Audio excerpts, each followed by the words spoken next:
TV, the voice of college football on a huge Wednesday night. It is each and every week, but especially this week because, yes, Florida State at 7, Miami 8, Ohio State here at 9 o'clock Eastern time. And then after this, yes, I'm a glutton for punishment, but I've got to get those predictions out there. So we've got a 10 o'clock Eastern time live stream set up where I'm unveiling my 2019 season predictions, and doing that via live stream means that people are going to keep me on the line till like 3 a.m. But hey, this is what I love to do.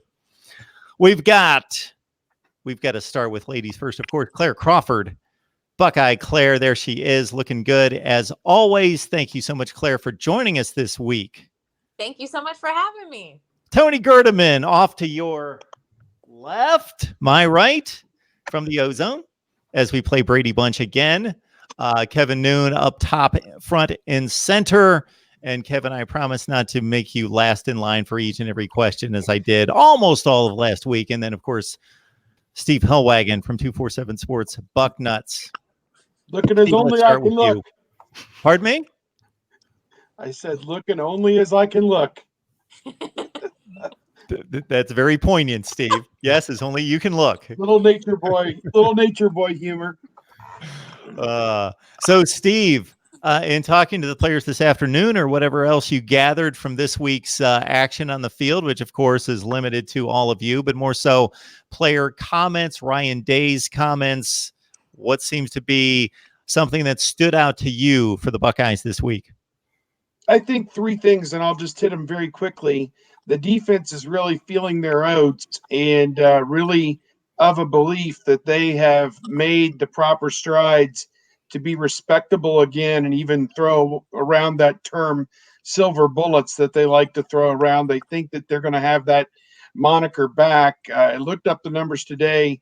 They gave up on average 25.5 points and 403 yards per game last year, which I think are both records in the wrong direction in the modern era of Ohio State football.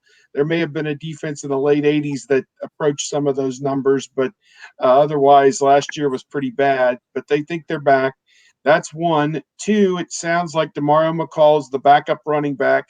Master Teague is still not 100%, and he was expected to be that guy. And then Marcus Crowley, true freshman, is currently number 3 on that list.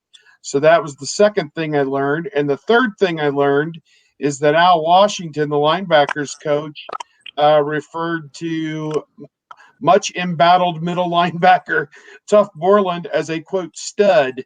And come in and watch the video with me. He gets to the freaking ball. Those were the things that Al Washington was basically saying today, the new linebackers coach, who, as I've said it week in and week out, didn't recruit him, has no special allegiance to Tuff Borland or Pete Werner, and he and Greg Madison and Jeff Hafley are only going to play the best players. And it sounds like Tuff Borland has won his way in there, although he also said Baron Browning and Taraja Mitchell are also doing an outstanding job at middle linebacker as well, and that they're all going to play.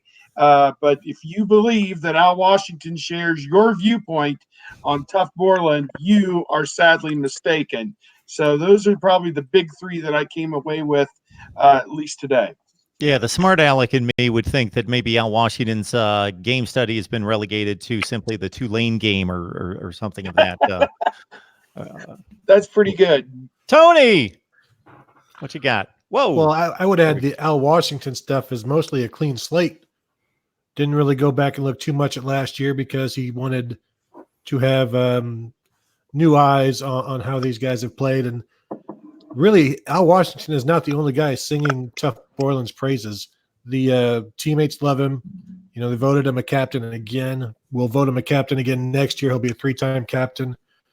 One of the other things that we've learned is Josh Proctor, sophomore safety, free safety, is probably the maybe the best playmaker in the defense, causing a lot of interceptions, coming away with big plays, has received comparisons to Malik Hooker and to Jalen Ramsey in the last week, which are two pretty significant,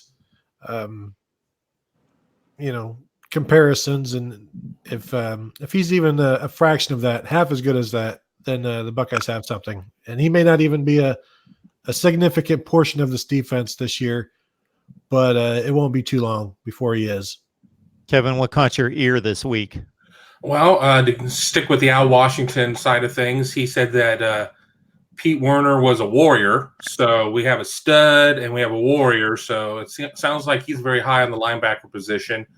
I had a chance to talk to Brendan White yesterday, and he talked some about the bullet position, and there's going to be a lot of interchangeability between he and Pete Werner, and Al Washington corroborated on that. And I mean, I think a lot of it's just going to depend on if it's going to be more of a run first or pass first type of attack that they're going against, who's going to be out there. And the question was asked to Brendan White, who played very well toward the tail end of last season and became a starter, that he very well could not be a starter now in certain situations if Warner's out there. And, you know, Brendan White said all the right things at that point. Like, I'm just here to make plays. I'm just here to win games, do things for the team. So it'll be interesting to see the dynamic at the at the linebacker position. And Demario McCall, just to kind of dovetail off of what Steve said, he was asked about his health and how healthy he is. And he was like, he's as healthy as he's been. He's up to 196 pounds. Asked how tall he was. He blew right past that one. Did not want to necessarily get into that. Had a nice big grin on his face, laughed about it. He said he's feeling good, though. Claire, have you seen my countdown clock? Have I seen your countdown clock? No. How did I miss it? My I'm a countdown Mark Brothers TV clock here. subscriber. So somebody had suggested that I get a Funny. countdown clock to count toward the season. And I said, I don't have time. I'm not looking through a bunch of links going on. Boom. The money showed up, and somebody that watches me on a regular basis, Justin Firm, just wanted to make sure that I had a countdown clock. So we are just 2 days, 22 hours plus away from any kind of football. That would be Miami and Florida playing in Orlando. Tack on a week. Of course, you got, so we're looking at, about 9 days and change to the Ohio State game against FAU. So it's coming, Claire. It is. I want to make sure that you've self-reported that gift to the NCAA. I don't want you to get in any kind of trouble. Maybe. So this week, I would say, I think it's interesting. A lot of people will have these ideas about naming captains and why so-and-so deserved it and maybe why they think they didn't. But I think with any team, when there's transition, it couldn't hurt where there's not a whole lot of really just obvious leadership on this team. I think some guys are natural leaders on this team, and sometimes it's obvious to the outside world who the leaders are. And then there are some guys on this team that maybe they needed the captain label to step into that leadership role. So I'm definitely interested to see who's going to step into it. Not all of these captains are necessarily starters. CJ Saunders got voted as a captain, and he's an exceptional guy on and off the field, I guess, and is always willing to help out. He's Heartline's go-to guy. And I have a soft spot for CJ Saunders because he's a Dublin, Ohio kid, and he does work. He's definitely a talented athlete. He just needs some groceries in him, I think, and maybe hit the weight room with me. But yeah. And you could help with that, Claire. I can help with that. You know all about that. Yeah. So it's definitely interesting to see kind of the dynamic and the dichotomy of the different players who were actually voted as captain. And then kind of what Kevin was talking about. I think it was you, Kevin, that was talking about the situational kind of the back and forth with that bullet position with Brendan White and the times that he kind of went pretty in depth on when they would be using that bullet position, kind of like a 2 tight end look. And then they kind of talked to Jason Went about it. So it was very curious. I think we got a little further a look into that maybe than we thought we could. Cheryl Jensen makes a great point here. We need more Buckeyes fans in here for Mark. Well, not for me, for all of us. You talk about a panel. This panel that we put together each and every week, I will put it up against any.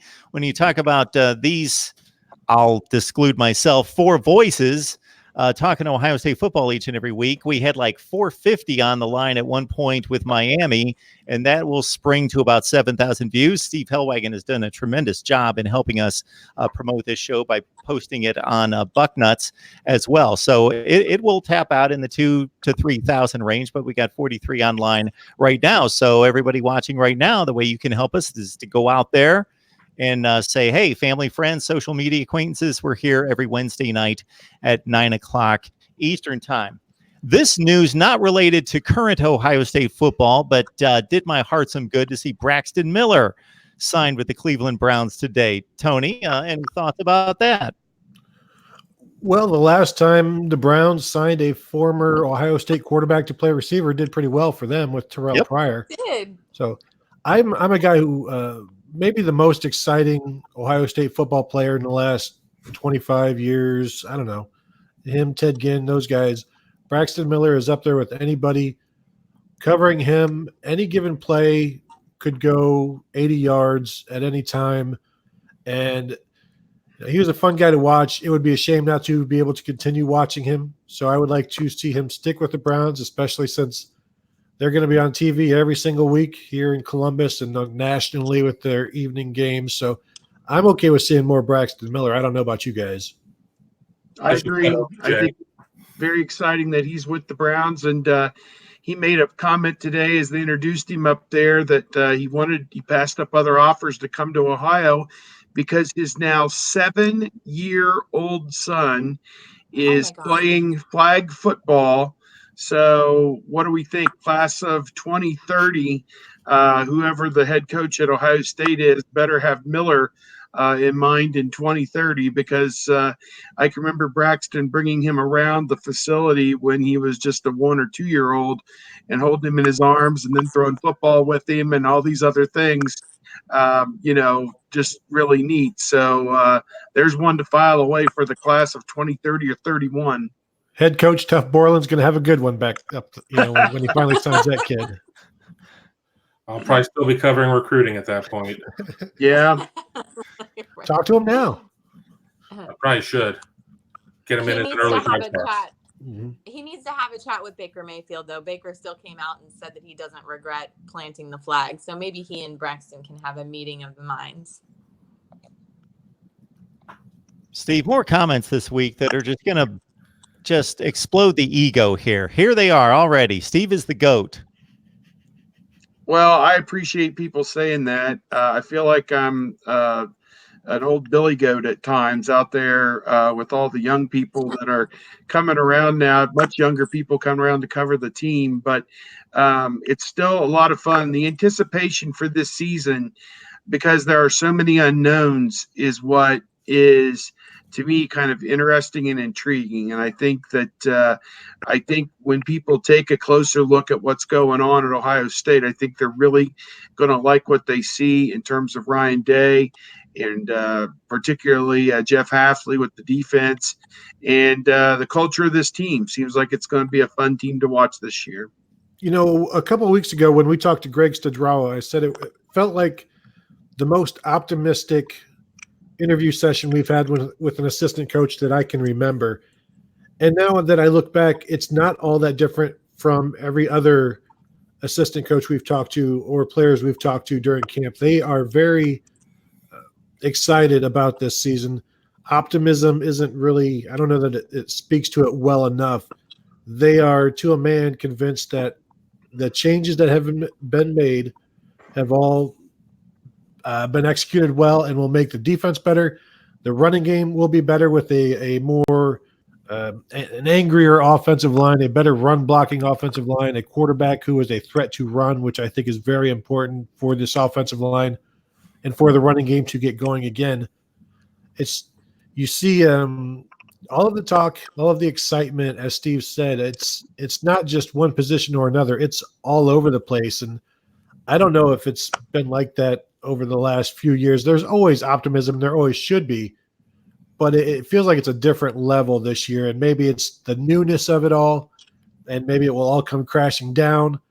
But right now, I don't know. You guys, for me, it's another level. And now the fans are going to get disappointed when things don't go perfectly because we've hyped up another season of Ohio State football. And certain players, as I said, Josh Proctor, we can go back to Dontre Wilson a few years ago when you start hyping things up and talking about what you're being told and what you're seeing, which is all we're doing.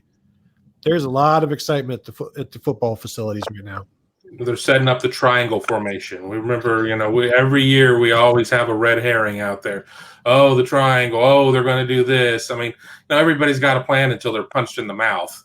and then we'll see what happens. So, I mean, I don't think that they're going to see a ton of adversity against FAU, but I think that Cincinnati game in week 2 is going to be a good test just to see what happens. They got 4 really good backs. I mean, we'll see what this defense is all about, but I agree. I think that it's the optimism coming from these coaches seems very real. It doesn't seem as coach speaky as it may have in previous seasons. So, it could be because we have a lot of new faces. I mean, we have 5 new coaches on that staff because there's been, a lot of change that has gone on. But I think that Gert is onto something. Mark Rogers TV, the voice of college football, bringing you the best in discussion, debate, and analysis each and every day, but especially on Wednesday night with our 3 live streams culminated by Ohio State Talk at 9 o'clock Eastern time. So again, everybody spread the word, and let's get Buckeye Nation on here each and every week for us. So I've got a dilemma here. I got to make predictions here in about 40 minutes. And so I've got these are not my final predictions. These are my projections from the spring. So this is going way back in the spring just to try to give myself a feel for, and if you're trying to drive views on YouTube, you go with, these are my, just after New Year's Day predictions for next year. And then you do the projections, spring projections. Then you get like a third wave of predictions. You do it like that.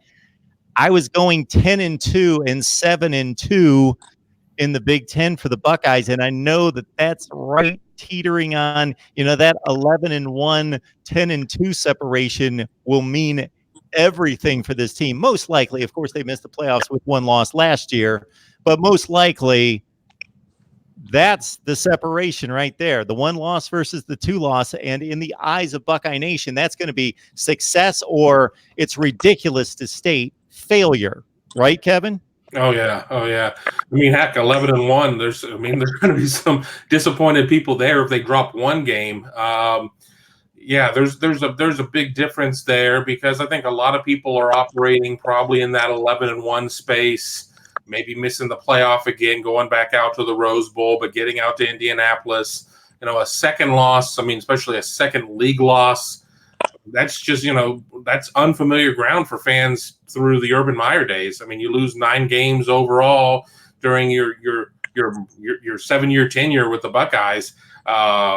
People are not used to that. So there certainly is something to be said that if they somehow doink off a couple of losses this year, I think that this team, all signs point to 2020 being a really special year. But I think we can also say that this, Ohio State through the last generation always seems to be their year is always the year before the one that they arrive. 14 was building up to 15, and they win the title in 14. I think a lot of people were expecting stuff the year after they won it with Tressel and won against Miami out in the desert. So, with everybody circling to 2020, 19 could be a special year. According to Yardvark's Lawn Care, I'm the James Brown of college football. Very nice. So there is going to be a year, and Auburn almost pulled it off 2 years ago, where the 2-loss team does make the playoff. I believe that's going to happen and happen fairly soon. But the reason it probably won't for Ohio State is, number one, it's going to happen, and I'm stealing Steve's line probably here, it's going to happen for the SEC before it happens for anyone, just because of there's favoritism there in the selection process. Number two, it's because of the non-conference schedule. So if Ohio State could, let's say they lost 2 really close games in the Big Ten. Let's say the Big Ten was just looking very strong. They lost on the road to Nebraska, and they lost on the road to Michigan State by 3 points each. But they went out and beat an Oklahoma during the non-conference slate. Well, the 10-2 with the 11-2 with the championship game win in the Big Ten may be enough, but with this non-conference slate, 11-1 seems to have to be a must to get in.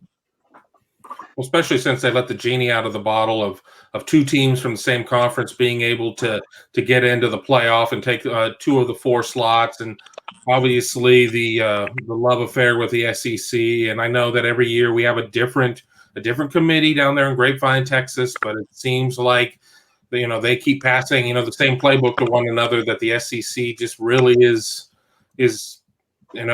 a different tier at this point. And I just I don't see any way that a 2-loss team, especially a 2-loss Big Ten team, is going to get the nod when the Big Ten champion the last 2 seasons couldn't even really legitimately sniff the playoff. I think there's also the factor that losses in the Big Ten confirm that the top of the conference is not as good as the rest of the nation. Losses in the SEC confirm that the bottom of the SEC is as good as any other top of any conference. So it depends on what you want those losses to mean. And quite often in the SEC, losses just mean that this is really tough. These are really hard games.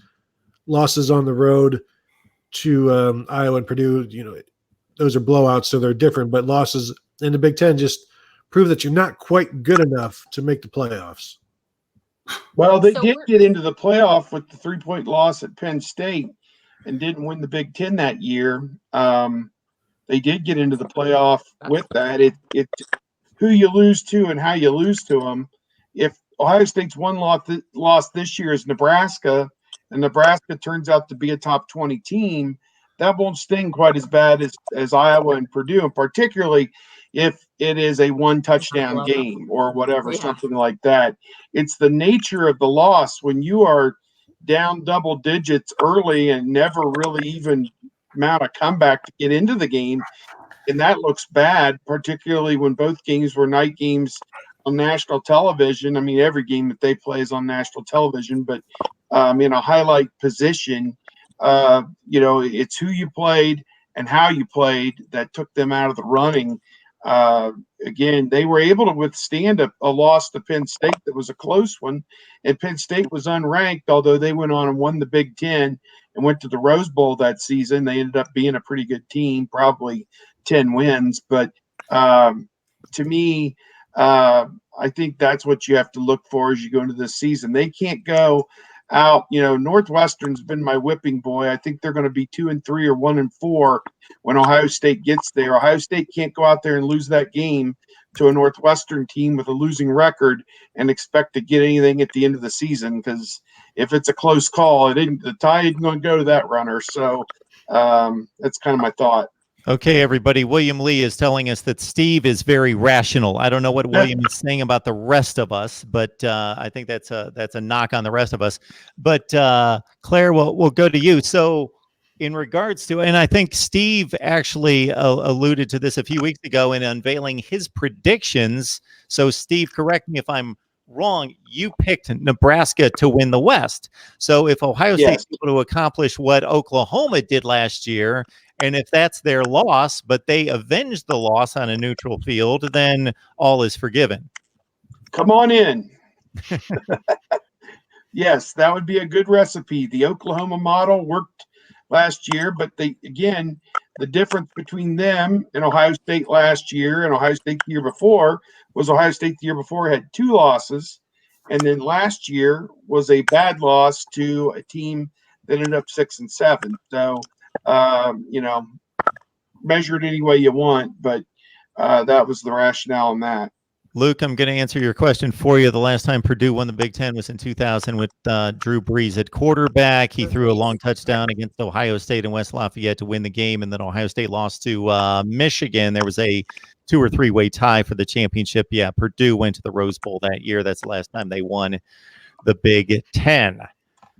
Claire, what about this playoff mess or anything you want to take off on? I will mention, and you don't need to speak to this, but, and this is nothing we don't all know, but it just kind of hit me again this week when I saw the number 71st rated defense in 2018, following going something in the range of 4, 6, and 9 the 3 previous season in national defensive rankings. Ohio State was easily in the top 10 for 3 consecutive years in what that would have been 15, 16, and 17, and then all the way to 71st.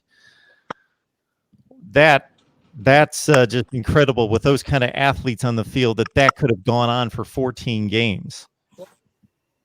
So, my addition kind of to what everybody else said, Kevin talked about letting the genie out of the bottle, and he's right that because this is still a new process, they're setting the precedents as they go along. Because there are still loopholes in the system. So, obviously I agree with Steve that Ohio State definitely benefited from that very first genie coming out of the bottle and not winning the conference championship. But it definitely it is a moving target. It makes it more difficult for these committee members to actually make rational decisions as these precedents start stacking up on each other, though. So they can now point to and say, what if, like they're lawyers. So that part is difficult for Ohio State. But the progression of the season, and it goes back to a little bit of what Steve was talking about earlier, and what we kind of talked about a couple weeks ago, is, they're talking about culture in this team, and it definitely appears like it's a very optimistic, very positive culture around the team. We know that Ohio State teams historically have done better when they have something to prove, aka 2014 versus 2015. And I truly believe that culture definitely makes a difference. We talked about Penn State possibly having a culture problem, and maybe that's one of the reasons why they're underperforming. But I think culture is going to be what ends up bridging a gap in a game that maybe they shouldn't be in, or a game where they've got to come back from something that seems insurmountable, or they're almost taking an L from an Iowa or Purdue. So I truly believe that the intangibles are where that really the rubber meets the road on there. So the only problem with culture and optimism is we can't say it's optimism until the season is over. Otherwise, it just looks like these coaches were myopic. So they didn't see the forest for the trees. So we can say it's optimistic, and they most likely are, and most likely it's something to boost morale on the team. But we definitely have to stay realistic as fans. We will go to something a little bit more tangible here, because we can talk playoff and all sorts of speculation forever, and I'm certainly the king of that. Chris Harris jumps on here with some thoughts about Benjamin Victor.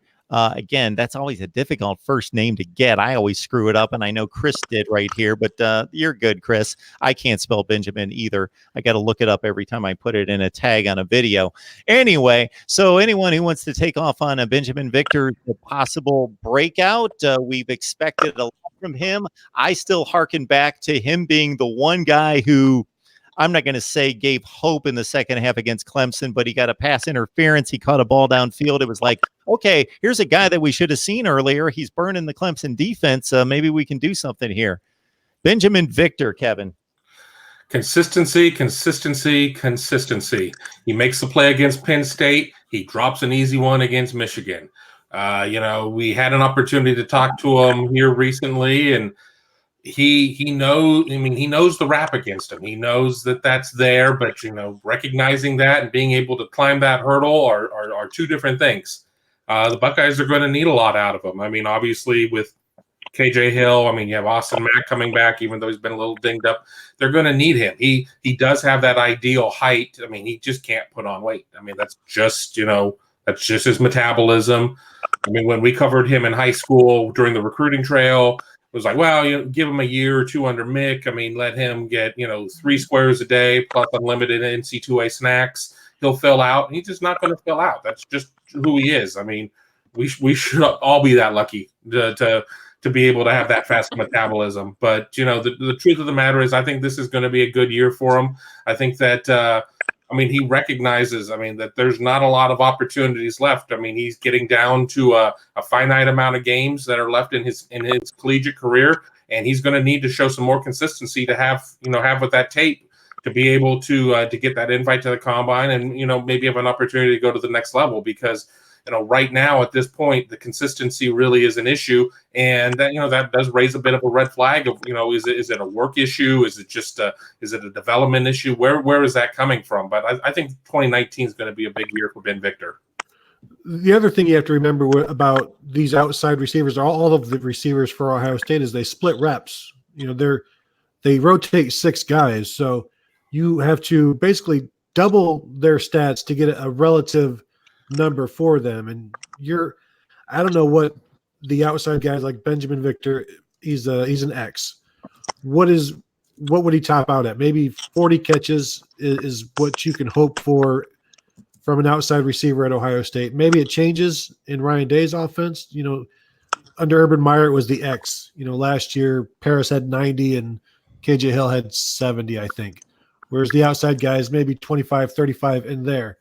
Does that increase more with Ben Victor? And even if it does, what's he looking at? 440 catches for 600 yards maxed out. So you look at what they produce and then double it. And then you maybe are like, you know what? This is actually a better year than I thought because he produced 40 catches in half the amount of snaps.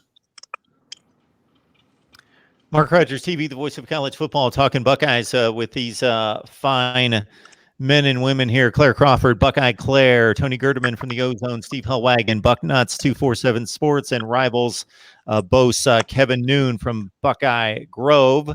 And we're here every Wednesday night at 9 o'clock Eastern time as we get you set for Ohio State football in 2019. And will the Buckeyes make the playoffs? So we've got a question from Uncle Lou, and boy, I cringe to see what I'm coming up on here next. Here we go.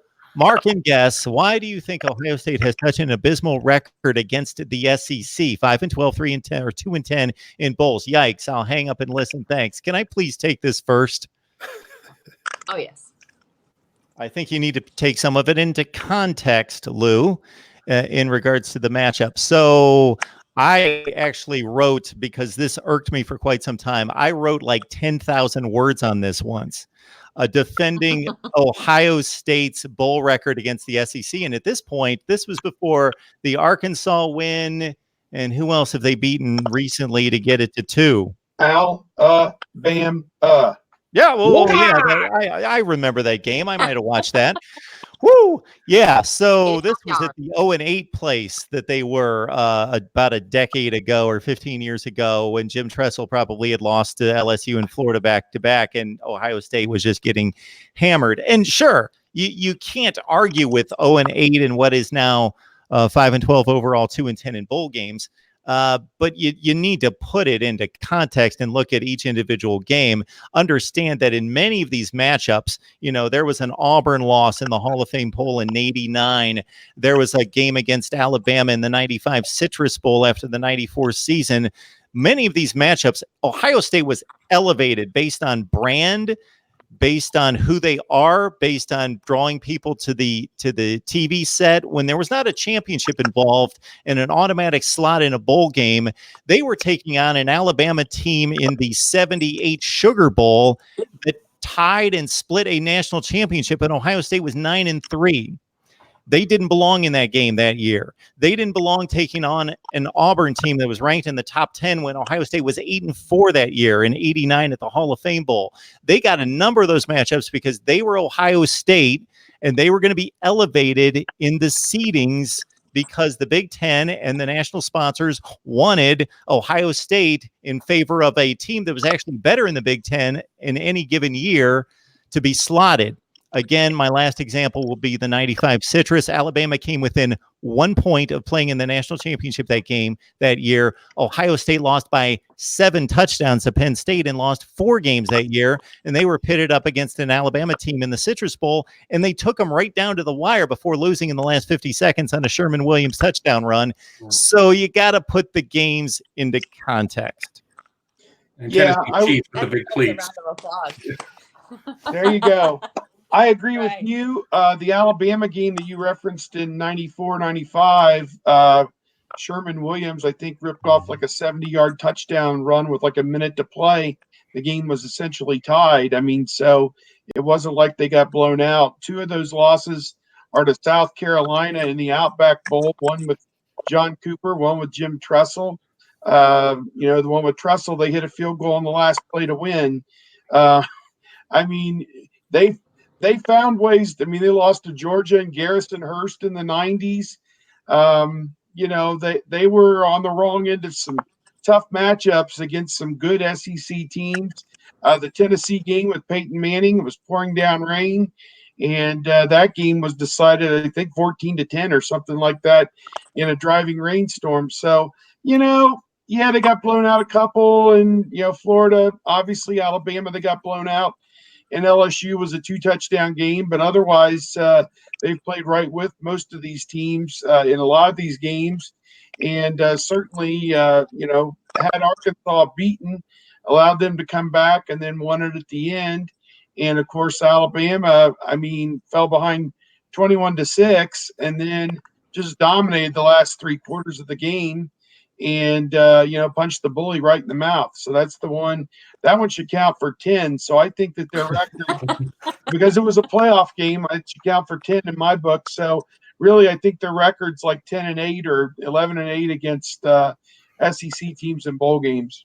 To your point, Steve, the Georgia game, they lost 21-14. They're driving with a couple minutes left in the game. They fumble at like the Georgia 25. Yep. Kirk Herbstreit, the quarterback in that game, Robert, I don't forget who fumbled, but there was some kind of exchange that was mishapped. And then the Tennessee game in a driving rainstorm. Again, they're down by 6. They drive late, and they threw a pass out in the flat, and I can't remember who fumbled the football, but they were about 25 yards from taking the lead in the last minute of that game as well.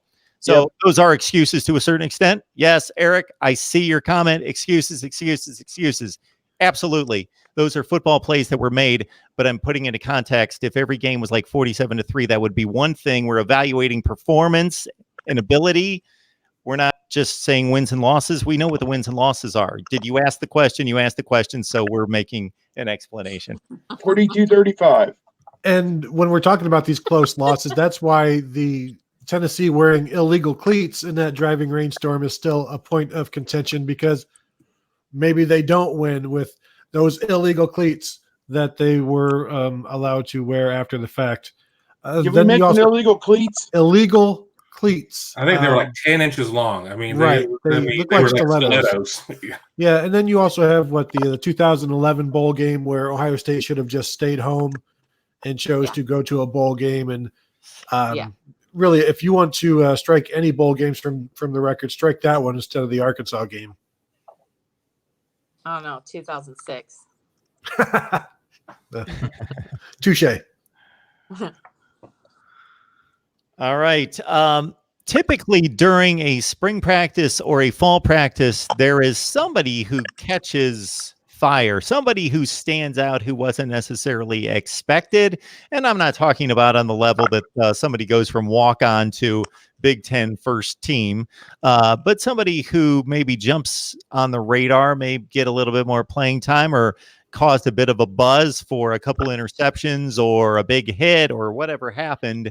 Was there anybody like that here in the last few weeks that caught a little bit more attention than what you or the Buckeye faithful had paid to that particular player a few weeks ago?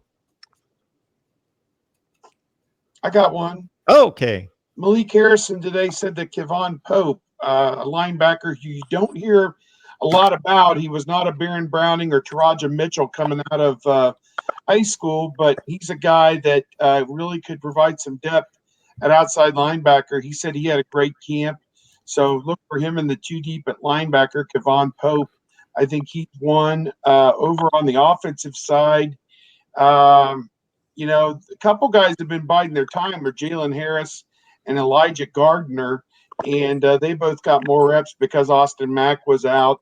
And it'll be interesting to see if that carries over to the season, if you'll see Harris and Gardner get some reps. Gardner's kind of an intriguing dude. He is with number 87. He is a third-year sophomore, 6'3", 205. So he's got some size to him, and he has shown some speed at times, and he could be a deep threat. We saw a couple deep balls to him in the spring. So, there's 2 or 3 diamond in the rough type guys that you can keep an eye out for. I just want to jump in on Kevon Pope. He was a member of the Rivals 100. He was the number 100 player in his class in 2018. He probably was overshadowed a little bit by Taraja Mitchell, and I think Dallas Gant probably was talked about a little bit more coming out of Toledo as well. But Pope was well papered coming into Ohio State as well. And I want to jump. I hate taking this sideways, but I read one of the comments as it came through. Ohio State backed out of that UGA series because there was the scheduling thing that was put into place where the Big Ten and the Pac-12 were going to do something together to where they were going to play each other in like a preferred type of series situation. So when that happened, Ohio State had to clear the decks a little bit. So let's be factually honest. Yeah, so I'm not going to say that a team has never backed out of a series with anyone because they're scared of them, but I just think that's very rare. They wouldn't originally sign the agreement, I don't think, based on Ohio State's history of signing. And the Buckeyes have a season coming up. When is this? About 3 years from now, where they play Texas and Notre Dame the same year. We'll see if That's that actually really happens. good. I'm sorry, Tony, what? We'll see if that actually happens. I know it's getting kind of late to back out of it, but it just seems that's an awful lot to ask with also a 9-game conference schedule. I've been waiting for that one to be dropped, and I guess we're still waiting. It's before the end of the grant of rights, so I bet you it sticks. I really do. I mean, I think anything 2025 and beyond is probably not going to happen. I think we're going to see expansion go through again, some things along those lines, but I'm going through the schedules as I'm talking. Like in 2025, they're at Texas and home against Washington. So, I mean, they definitely do have some double up series coming on. In 2026, they're home against Texas and BC as well. Mark Rogers TV, the voice of college football. Here we go on a Wednesday night each and every week, talking Buckeyes at 9 o'clock Eastern time. And as an added extra bonus tonight, stick around for my predictions on the 2019 season. They have yet to be determined by me. So this should be a whole lot of fun. They're just going to come pouring out in some fashion. So whoever strikes me as really good about 20 minutes from now, it could be Iowa State. It could be Pitt in the national championship game. I don't know. I don't think it will be. For me, any plays I need to make here to make myself look good. If I can pull out of my then maybe I'll look really good about 4 months from now. If you can give me a really good take on somebody that's completely unexpected. Crickets. This is what's wrong with the sport. I love the sport. The play on the field's amazing. The pageantry, the prestige, everything is great about college football, except for, of course, the scheduling, the playoff system. And number 3 would be we all know who's going to make the playoffs, or we've got a pretty good take on about 6 teams. 4 of the 6 are going to make it. Yeah, the analogy I always use is the free letters you get at the end of Wheel of Fortune, the RSTLNE, that is Clemson and Alabama. And then the extra letters that you get to choose are, the 1 or 2 other spots that you have that can come from the rest of the nation, which would be Georgia, Ohio State, Michigan, teams like that, Oklahoma, that, they aren't the guarantees, but they're still pretty good bets. And you can kind of make out the word and you might know which teams you want to put in there. But, I would, it'd be pretty interesting to watch a playoff without Clemson or Alabama. Maybe one day that'll happen, not in the near future, I don't think, though. It's not going to happen this year with the putrid ACC. I mean, it really is a 2-game season for Clemson in a lot of ways. I mean, it's difficult to get up for 12 games in a season, and strange things can happen. But I mean, it's hardly a challenging schedule on paper, and even the top 25s that have come out have reflected that the ACC is not very deep this year. Credit to Clemson for just lapping the field so much, but just the absolute implosion in Tallahassee, and I don't see that getting much better this year, has really taken the wind out of the sails of the ACC. I mean, I struggle to really come up with a legitimate third team. I mean, when we're saying that Syracuse is the game you have to circle on your schedule, I mean, credit to Dino Babers, but are we in bizarro world? I mean, what the hell's going on? Yes, Kevin, you're being very kind in considering Syracuse one of those 2 challenging games. Yes, Syracuse, they've done a great job. Dino Babers, exactly what you just stated. Tremendous job in lifting a program down in the dumps to 10-win status. But if you look at those 10 wins, they beat anybody good. NC State, best win. They weren't that good. They lost by 40 points in a bowl game to Texas A&M. So Syracuse bit smoke and mirrors with the record last year at 10-3. They lucked out not facing Will Grier and about 5 NFL players in the bowl game against West Virginia as well. So yes, until Jack Cohn is transferred to some ACC school and can take down Clemson, there seems to be no hope. Well, and the thing is, Clemson will get the benefit. Well, they can lose a game in the conference play and still be okay because they're defending national champions. They're Clemson, Everybody respects them, so they'll get the benefit of that doubt. But man, that's the conference you should win and win handily. You know, like Florida State back in the '90s, where you go years without losing a conference game. I look at I've got Nebraska as kind of a sleeper team for me this year. If you're looking for one that's coming off the edge, they're the only team in the AP Top 25 that had a losing record last year, 4-8, and we know that they lost 3 or 4 of those games on plays at the end and just malfeasance, just bad luck more than anything. But I think I projected their schedule at something like 11-1. And when you pull it up and look at it, they've got a lot of favorable stuff going on here. At Colorado early, if they can negotiate that. Ohio State, Northwestern at home. Wisconsin and Iowa at home. I mean, my goodness, that's like all their tough games are at home. They could be 11-1. 11-1, Steve. Well, the schedule's terrible. I mean, what can I do?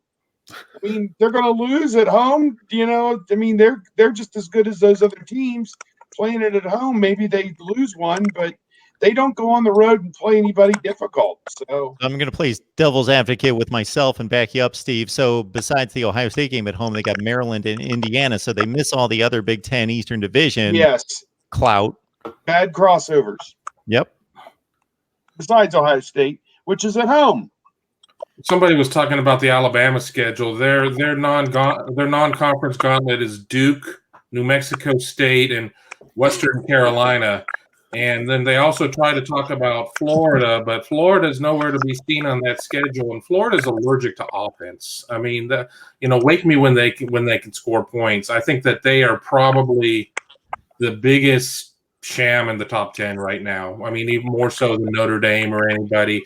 Let's see it on the field. But I think that their ranking is all sizzle. I mean, I don't think there's anything to it. So it's been a decade now that Alabama has benefited from having Tennessee as their non-division rival designated team that they play every year. Butch Jones had 2 decent years at 9-4, but otherwise that's been a cakewalk for a decade plus since 2007. And then the other one rotates since they only play 8 conference games. So this year it's South Carolina, who's a top 40-ish kind of team. So Alabama, there's no Georgia, there's no Florida. Kentucky was really good last year, probably not so much this year. A lot of people like Missouri, but Alabama's not going to see any of those teams. And as their huge marquee matchup is, as you mentioned, Kevin, the Duke Blue Devils. Sisters of the Poor. Hey, but that's a neutral site game. Anything can happen in Atlanta. In Atlanta. And it was Louisville last year who went 0-8. You just don't know. I mean, they don't play a game that's not within 3 blocks of a Waffle House at any point of the season. They just never do. I mean, it's ridiculous. I mean, everybody wants to talk about this. Travel, play somebody for God's sake. It's ridiculous. Hey, they are in another few years. They're going to be doing more home and homes. They are. When Nick Saban retires. Yeah, they're going to be traveling a little bit. So. Well, as Tony said, let's see if we get to the schedule when it comes to Ohio State playing Notre Dame and Texas or whatever in the same season. We'll see if those games ride. I mean, I'm skeptical at this point. I mean, there are, at least give some credit to LSU. LSU went up to Lambeau to go play Wisconsin. I mean, you are seeing some SEC teams do that, but not Alabama today. They're not. They're protecting a brand. You were seeing that SEC school do it, Kevin. Nobody else does it. Penn State hosted Alabama like in 2010, 2011. They had a home and home when Penn State was really down. Andy said then they back out. State, they're not traveling anywhere. I looked this up. I wanted to see the last time the Florida Gators had traveled outside the state of Florida for a non-conference game. 1989.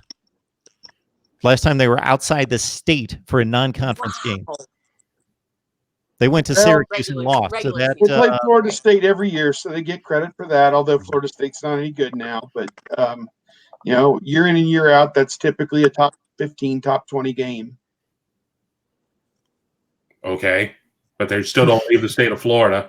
It doesn't change the fact that they're not Okay, keeping Florida dollars in Florida, is that what it is? I get it. Ohio State has the one game where the Miami of Ohio's and the Kent States and the Toledos and the Akrons, and that's fine. But you can't sit there and do that and then play the Western Carolinas, Citadels, and Tuscaloosa Broadcasting School, and and sit there and try and say that you're playing the best schedule that's out there. And before I really get on a downhill roll, and this is still once again being based on leagues not playing equal amounts of conference games and everything else. I mean, once again, it just in the goes middle to show of the season. it just goes to show how poor uniformity is in terms of scheduling, and I don't think we're getting any closer to it. And until we see Division I break again in terms of cost of attendance and things like that, and 64 teams pull out and create their own thing, we're never going to have any true sanity in terms of scheduling.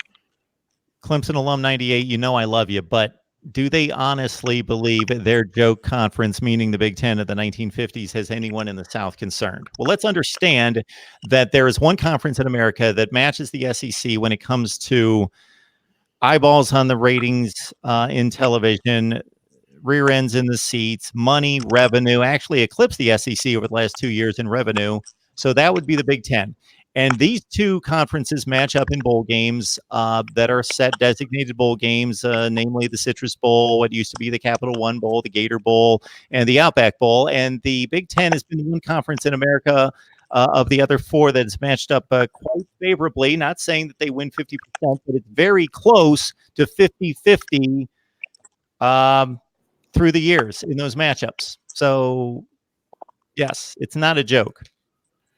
Let me know when Wake and NC State are playing each other on Raycom 6. So to that point, Kevin, I'll play you off on that one. Jefferson Pilot 7. My guy DeAndre, he's a big Clemson ACC guy, and he argues with me about the Big Ten slow and the Big Ten's this and that. Well, the Big Ten played the ACC 6 times last year in like-seeded games. So we're not talking about Ohio State playing North Carolina. We're talking about like-seeded games, and the Big Ten won 5 of 6. Even the likes of Minnesota, who could only manage a 3-6 record in the Big Ten, goes and beats a 5-3 team in Georgia Tech out of the ACC by 24 points in a bowl game. This repeated itself over and over. 5 out of 6 is pretty substantial. I can't believe the Big Ten is slow is still a thing. I thought that would put you rest a long time ago, and I guess the way society is now today, when you see everything that's on Twitter and online, people do believe anything and everything, and I guess we'll never be rid of the Big Ten being slow, no matter how often the NFL draft and the 40-yard dash disproves that. Absolutely. We could go on and on. I appreciate the discussion, the perspective that you guys have on Ohio State football and beyond. And we're going to have to give some love to Lane Kiffin and company next week. We just have to do it. We'll try to figure it out. Has to do it. We don't have to do it at all. Well, thank all of you so much. You guys are amazing to come on here each and every week. I appreciate it. And I know with so many of us on here that sometimes you got to sit around to make your point. But I would not want to obviously do this without any of you. So you're always welcome to talk Ohio State football and beyond. So thank you so much. Kevin, Steve, Claire, Tony, all of you have a great week. We will see you next time. Good luck with the predictions. Thank you. Oh, yeah. Good luck with the predictions. So for everyone else, keep it right here on the page. We got 60 on the line right now. Turn it right back around. I'll send out the link, and I'll be right back with whatever comes out of my mouth concerning predictions. But I'll have the live stream going, and I will actually have the call-ins going. So maybe you'll delay me having to commit to anything as you make your phone calls and your comments on the live chat. We will see you guys soon. Take care. Thanks.